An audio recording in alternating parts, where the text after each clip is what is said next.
பேரவைத் தலைவர்களே, அமைச்சர் அவர்கள் இந்த வெளிவட்ட சாலை விரைந்து அமைக்கப்படும், ஒரு பகுதி தவறுன்னு சொல்றதுக்கு நெஞ்சார்ந்த நன்றி தெரிவித்துக் கொள்கிறேன்.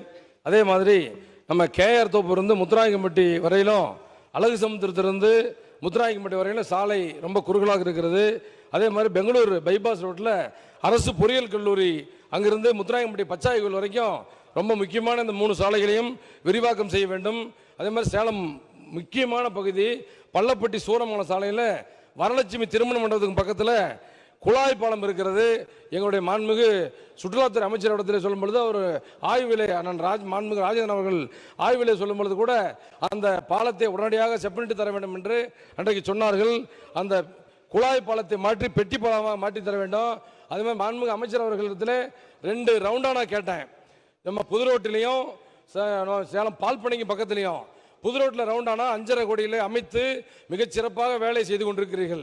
அதே மாதிரி பால் பண்ணையிலையும் 1.25 கோடியிலே ஒரு ரவுண்டான அமைத்து கொடுத்திருக்கிறீர்கள்.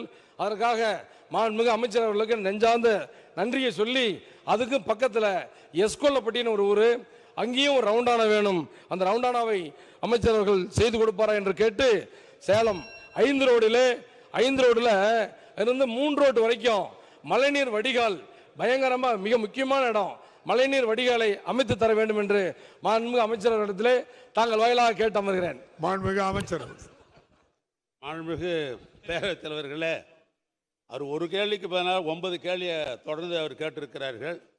எனக்கு வந்திருக்கிற பதிலின் அடிப்படையில் அவருக்கு நான் பதில் சொல்ல முன்மொழிகிறேன்.